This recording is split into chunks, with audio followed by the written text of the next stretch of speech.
All right. Welcome, everybody, to the IU Hoops Halftime Report. Your Indiana Hoosiers currently leading North Alabama 47-40. I'm not very pleased with that first half. I don't know how you feel about it. Obviously, let's start with a few of the positives off the top. Making 6 threes, that's a good thing. Al Durham has hit a couple of them. Rob's hit a couple of them. Jerome Hunter knocked one down. And those guys look confident shooting the ball. That's good to see. Demezy Anderson even stepped in and hit one. Part of the path to Indiana having a better offense this year is those guys, and obviously Devontae, once he gets back, providing some consistent outside shooting, even if it's not high-volume shooting. So that's good. 20 free throws, very good. Making 17 of them, outstanding. That is really good. But what I think we've seen tonight is how sometimes in basketball, making three-pointers and making your free throws can really help you overcome some poor play in other areas. This is what we saw a lot in the Tom Crean era. And so I think this is a case of a first half where Indiana against a, sub 250 opponent. What is North Alabama coming into this game? North Alabama is the 284th ranked team in the country. Indiana with a 7-point lead, because we shot the ball well. And, as we've said many times on the assembly call, there's a difference between shooting well and playing well. Because I don't really think that Indiana has played well in this game. And I think against a team that is ranked 270th on your home court, you should beat them doing the things that you do, not, kind of having a little bit of an out-of-body experience shooting the ball, shooting 46% from three. Like, that's great, but that should be gravy, not the reason why you're winning the game. And tonight, I just don't see the things that are supposed to be Indiana's identity being what they're doing on the court. And the whole purpose for me of these early season games are about developing habits. As we've talked about, the process is more important than the result. And so today, 47 offensive points, that's great, but we've given up 40 points to North Alabama.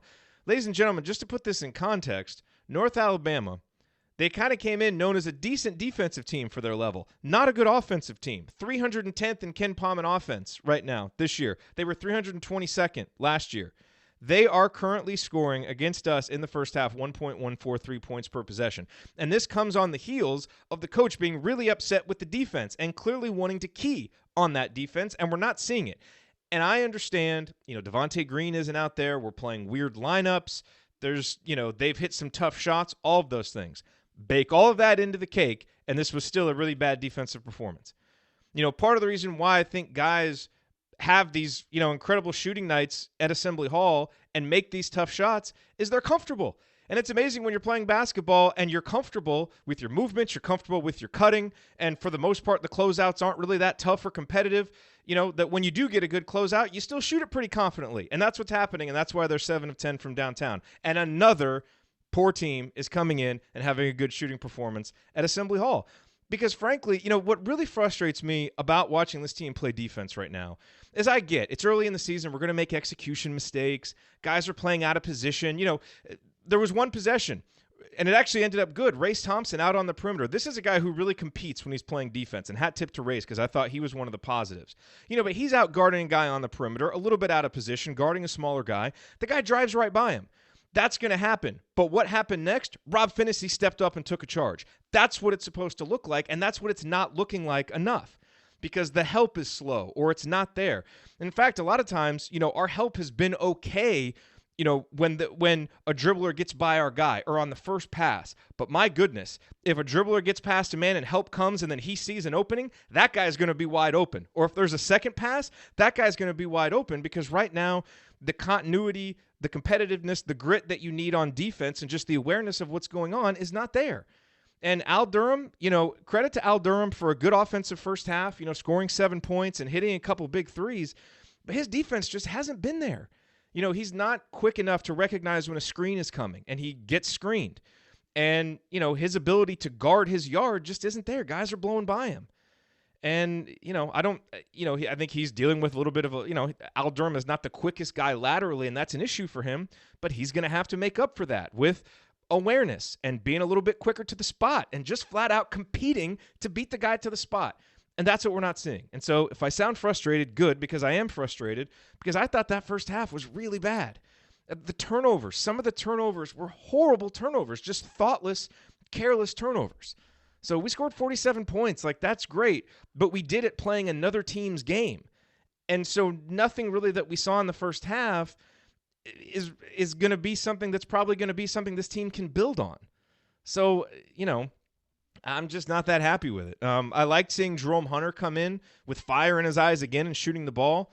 His offense, I think, is going to be really important for this team. That, I think, is something that's repeatable. Defensively, Jerome still has a long way to go. Ryan texted, in the middle of the half. He's got to be able to get lower. And part of that is probably, again, him just getting his legs back and getting ready to play defense. I would like to see more from our big guys. I think Joey Brunk, Deron Davis, and Trace Jackson Davis all are just drifting in and out of the game. Really sprinting hard, on one possession and kind of loafing the next possession. Deron Davis looks like he's completely checked out of the game for 1 minute and then has the most beautiful spin move you've ever seen the next minute. We need more from those guys if we're going to be an inside-out team. Those guys are not imposing their will. I thought Trace started out the game really well, but then he kind of drifted. And he's a freshman. That's going to happen. Joey and Deron have to be better. So, look, I think in the second half, this is a program that is supposed to hang its hat on defense. And that means that even if you're not maybe executing quite as well, or you don't have your full lineup in there, so it's not going to look as pretty, by God, you're still going to compete on defense, and that's what you're going to, you're going to go down fighting on that defensive end. We just don't seem like a team that's fighting a lot on defense. That's really frustrating to me.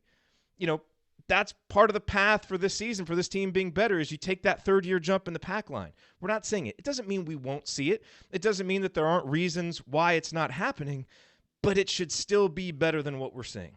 It should be better.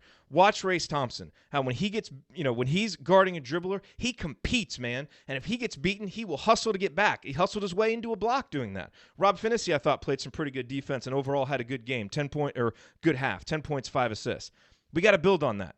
Justin Smith's got to show up. We saw the Justin Smith of old in the first half. No field goal attempts, 3 points, 1 rebound. He's got to be better. I almost got through the whole halftime report not talking about him because I forgot he was out there. That can't happen.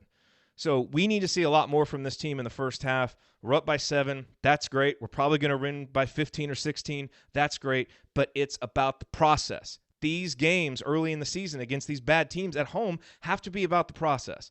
And I thought the process was terrible in the first half overall, especially on defense. There was one possession, they made a little uncontested floater in the lane, and Archie Miller's, down on one knee on the sideline, just drops his head. Yeah, and I don't know if, frustration, exasperation, channeling the whole fan base there. So I certainly hope what we see in the second half was better. I apologize if you were coming here looking for a lot of optimism. And I don't know, you tell me. Maybe there were more positives in the first half that I'm not seeing, but I just know sitting here watching that myself, I was extremely frustrated. I hope that the coaches are channeling that frustration at halftime, because the shooting is great. I love it. I love watching a team shoot well. That's fantastic.